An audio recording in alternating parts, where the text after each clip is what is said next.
Então, bora lá para a segunda parte de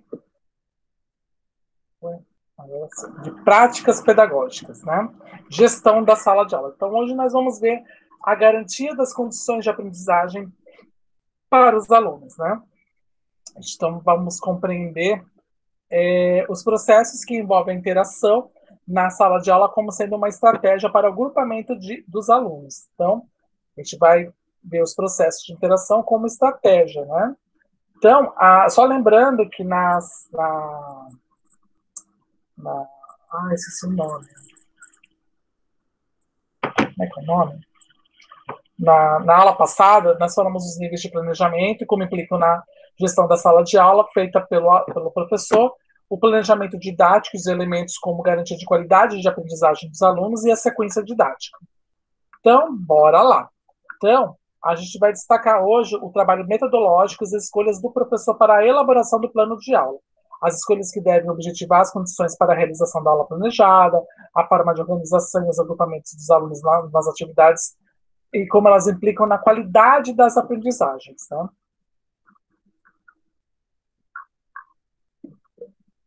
Então, a gente primeiro então precisa entender a questão da articulação entre a teoria e a prática, né? Então, ao abordar o papel das interações sociais na sala de aula, o David e o Silvio Espósito, no livro de 89, elegeram as concepções de Vygotsky a respeito deste conceito, onde as interações essencialmente social, ou seja, existe aquela necessidade de que a gente tenha que conversar, estabelecer relações, né? E na relação com o próximo é uma prática, uma atividade prática muito comum. Por quê? Porque a gente busca um certo apoio, um certo incentivo de um para o outro, para que a gente consiga construir em conjunto, ou até mesmo em formato de comparação, se a nossa aprendizado está indo para um lado correto ou não. E que o homem se constitui e se desenvolve também como sujeito, né? Porque ele precisa ser algo que esteja inserido naquele espaço, né?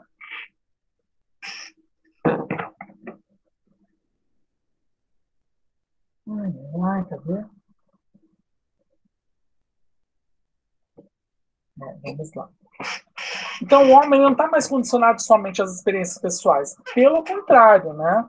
Ele precisa de outras coisas para poder agregar quem ele é, porque não está apenas necessitando sentir, ele precisa se alimentar, ele precisa se expandir, ou seja, integrar outros espaços, precisa se aprofundar, precisa mudar, transformar-se, né?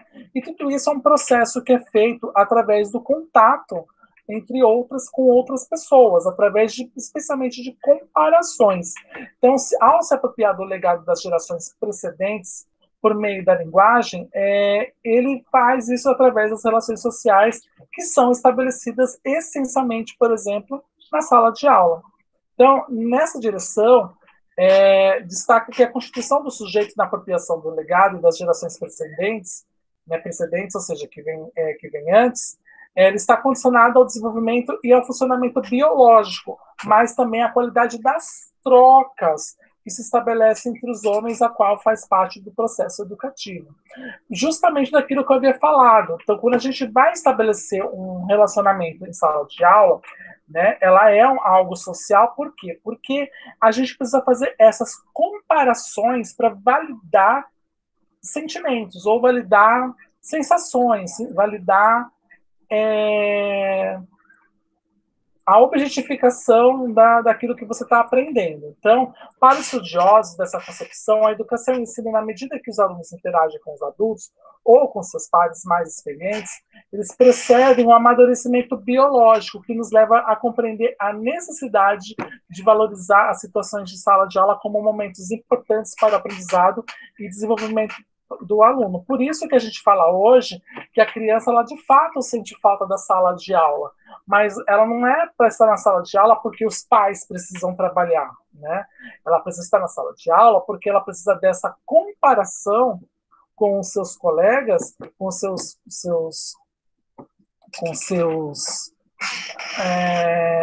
pares, né?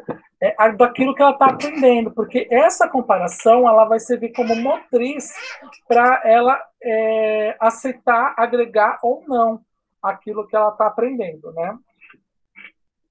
Isso a gente vai falar sobre as zonas de desenvolvimento, né? Nós temos duas zonas de desenvolvimento, eu esqueci o nome disso. Tem um nome específico, né? Mas eu não lembro agora mesmo. Que a gente tem a ZDR e a ZDP, né? A ZDR é a Zona de Desenvolvimento Real.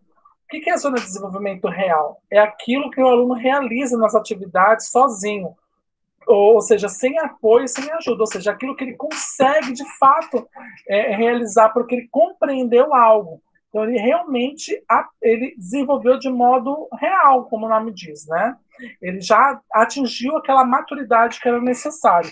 Já o proximal é o nível de desenvolvimento que o aluno realiza as atividades com a ajuda dos adultos ou companheiros mais experientes. Por quê? Porque ele precisa de a gente precisa de um caminho, né?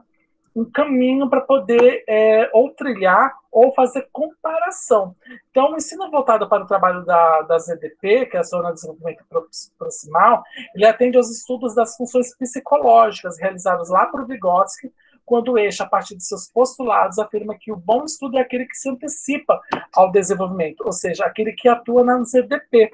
Por quê? Porque a gente vai aproximar mais do potencial, né? E não apenas do real. O real ele já consegue, ele já faz, por exemplo.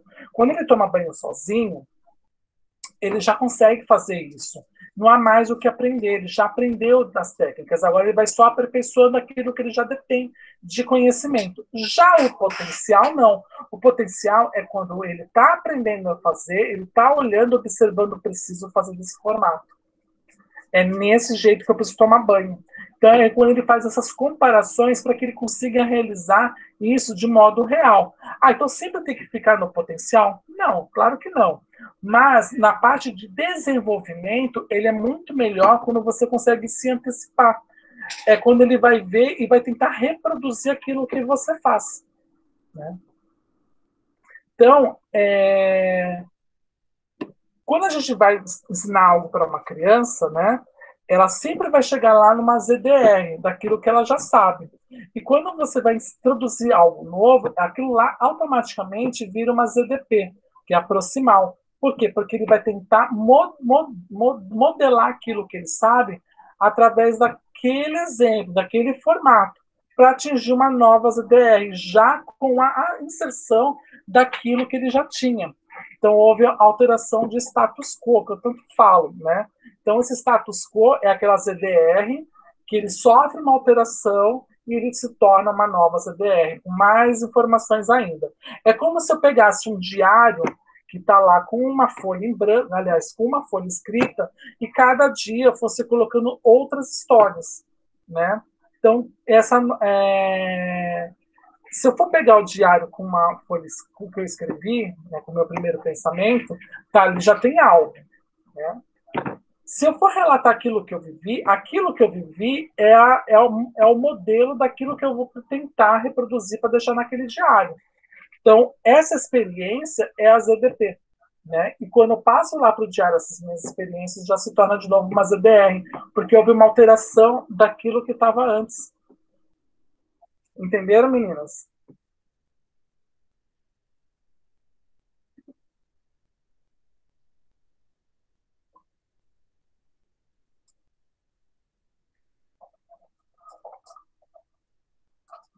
Tá ótimo.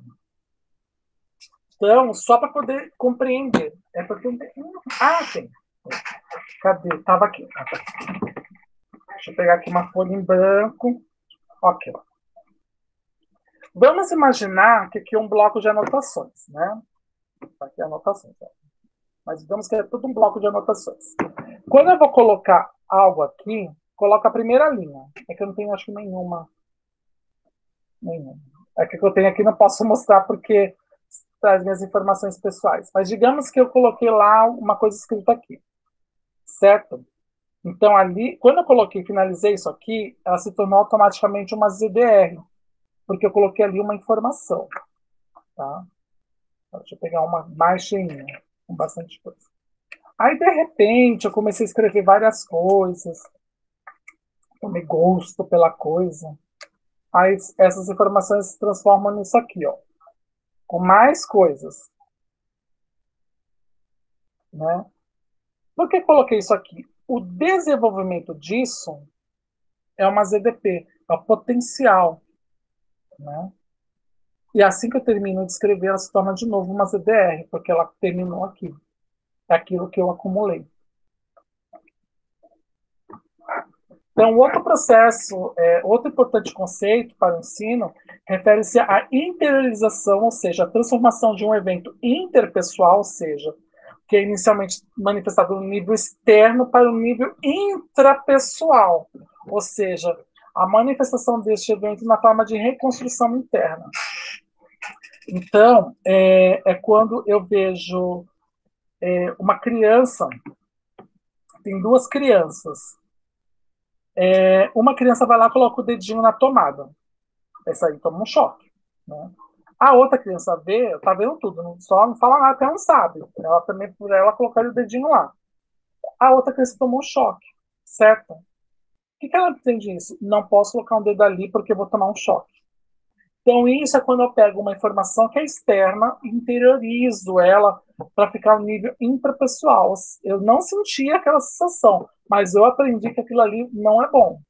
Então, isso é um processo de interiorização, do interpessoal, ou seja, entre pessoas, e passa para ser intra, dentro de mim, pessoal. Então, o primeiro nível ele é social interpsicológico, né?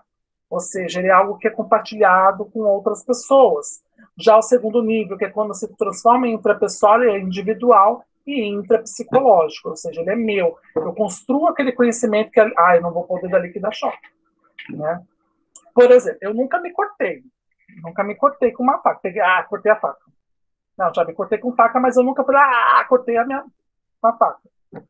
Mas eu sei que dói, não é? Por quê? Porque eu vejo um filme, eu vejo em vários lugares quem faz isso que sofre e que dói. Vou fazer isso? Não. Não sei, tem gente que faz, né? Mas não vou fazer isso, porque já sei.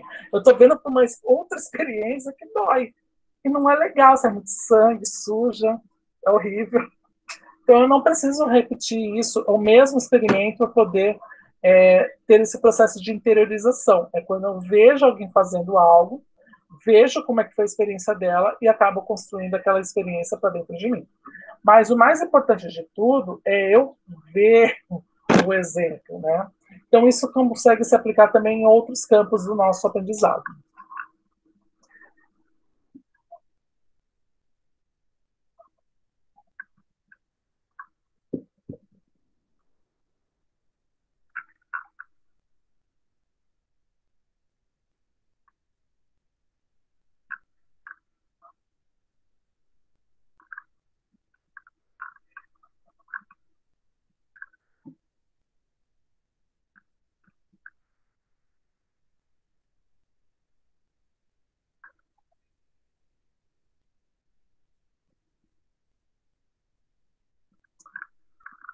Com base nessas informações, eu vou começar a fazer o quê? O meu planejamento para organizar a sala de aula. Né?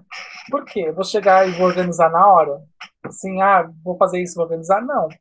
Lembra que a gente teve que planejar a aula, a sequência didática e tudo mais? Né? Então, aí agora eu vou fazer a organização dessa aula, né? Porque se eu quero que a criança tenha aquela experiência para que possa interiorizar, eu preciso ter formatos, né? Então, nisso eu tenho que pensar em algumas considerações para fazer isso. Por quê? Porque quando eu vou projetar algo, né, eu preciso articular essa realidade histórica e, ao mesmo tempo, relacionar a experiência de vida dos alunos, né? Porque se eu passar algo que, cortar a mão é bom, vamos cortar, não é verdade, né? Então, eu preciso ter uma conscientização daquilo que ela vai levar para a sua vida para poder compor um repertório, né? Então, por isso que eu tenho que articular a realidade histórica, algo que de fato aconteceu, com o que pode acontecer hoje. Então, se eu pegar uma espada, né, ela, ela vê a espada todos os dias? Não. Mas eu posso comparar a espada com uma faca, né? Não é isso? É exatamente isso, né? Então, eu posso fazer essa comparação, justamente para poder trazer para o dia a dia do aluno essa relação do status quo, né, da realidade histórica, com aquilo que eu pretendo fazer. Então, eu devo assegurar também a transmissão dos conhecimentos e, ao mesmo tempo, o espaço para a produção de novos conhecimentos. Porque, a partir dessa questão de que uma faca machuca, por exemplo, ele pode, por exemplo, o que tem mais que é cortante, né? Então, se uma faca machuca, uma agulha também, né? A agulha dói, pica, sai sangue, né? Que mais, né? Objetos cortantes. Uma chapa de ferro também corta, machuca, né? E assim vai fazendo essas associações de novas produções de conhecimento. A gente tem que proporcionar a compreensão entre os desdobramentos do planejamento didático e do PPP na gestão da sala de aula. A gente tem que se pautar nas demandas próprias do universo sociocultural dos alunos e as suas necessidades, porque eu não posso chegar e projetar uma coisa na sala de aula que não vai estar na realidade do aluno. Pelo contrário, eu preciso trazer essas realidades para que ele possa até absorver aquele conteúdo de modo mais completo e complexo, né?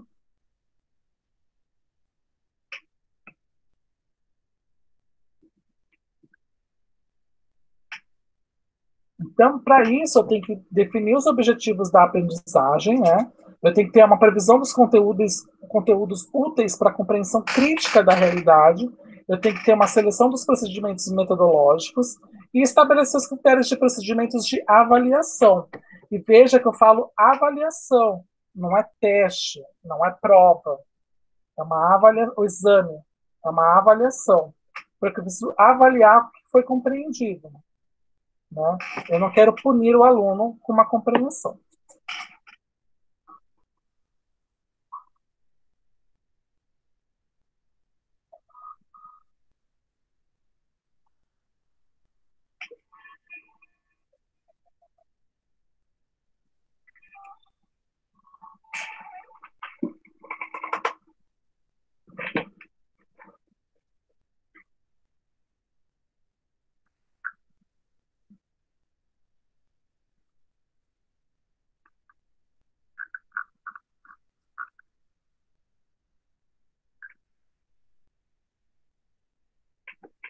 Eu vou aqui compartilhar com vocês os princípios didáticos, né? Para que a gente possa refletir em conjunto.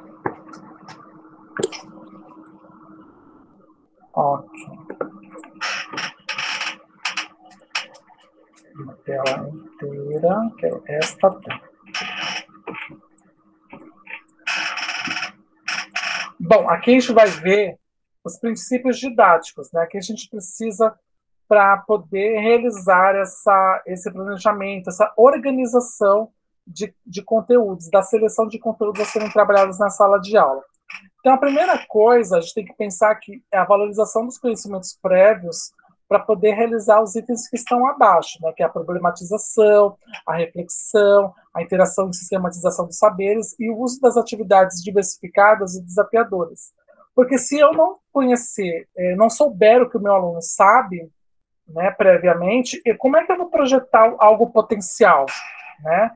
Lembrando que, nesse caso da valorização dos conhecimentos prévios, ele vai se transformar numa ZDR, porque é o desenvolvimento real, que ele já possui hoje, né? Ela é uma ZDR. Então, eu preciso procurar, a partir dessas ZDRs, as potencialidades que eu poderei trabalhar para que consiga atingir determinado objetivo a partir do que eles já sabem, né? Então, a primeira que tem aí, nós estamos vendo, é a problematização. No caso da problematização, é quando eu pego algo e transfiro para a realidade dos alunos. Essa realidade é óbvia, eu preciso antes fazer uma avaliação diagnóstica para saber o que ele conhece. Só que essa avaliação diagnóstica, ela não é uma avaliação para saber que ele sabe sobre um assunto. É uma avaliação mais socioeducacional, né? Para ver qual é a realidade dele, qual é o tipo de conhecimento cultural que ele tem. Vou fazer isso numa prova escrita? Não necessariamente. Eu posso fazer isso, por exemplo, através de uma brincadeira, para vocês terem uma ideia, né? Então, para trabalhar a problematização, o trabalho articulado com vários eixos é a organização dos alunos de diferentes maneiras. Por quê? Mesmo morando no mesmo lugar, eles vão ter experiências de vidas diferentes. E são essas experiências de vida que vão auxiliar eles terem aquela questão da empatia, ver com os olhos dos outros, né?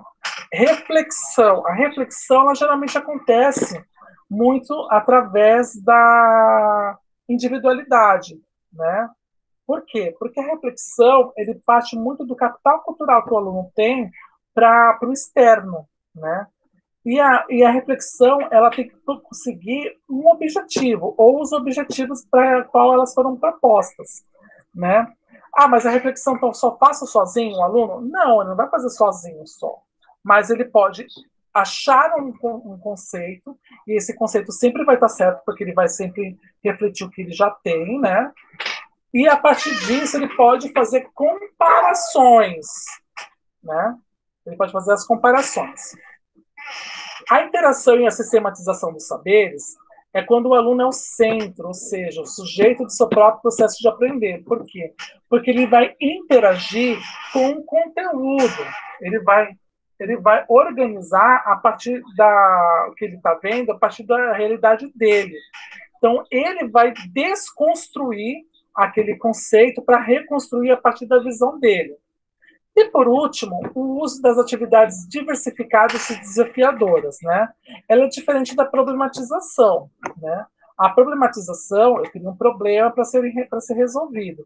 O desafio, eu forço, não é forçar, mas eu projeto o aluno ele ir até o limite do seu conhecimento e criar, com o seu conhecimento, outros conhecimentos, né? Buscar novos conhecimentos, utilizar muito a experiência, a intuição dele. Então, o aluno ele participa conscientemente das ações e das tomadas de decisões, porque ele precisa resolver algo. A problematização é algo que já tem mais ou menos uma resposta, né, prévia, né, pronta. Já esse desafio, não. O desafio ele é uma resposta um pouco mais aberta, que ele já sabe a resposta previamente, né? Ele já sabe a resposta, mas ele precisa achar os caminhos para chegar nessa resposta. Como é que eu chego lá? Tanto que o desafio é chegar na resposta, né? Eu falo, você precisa chegar em tal coisa. Dúvidas?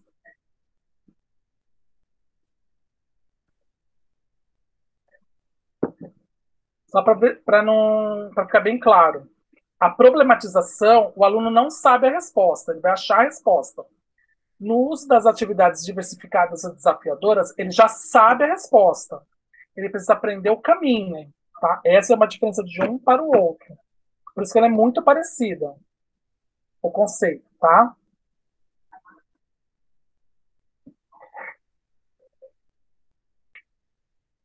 Então é isso, gente, para essa semana.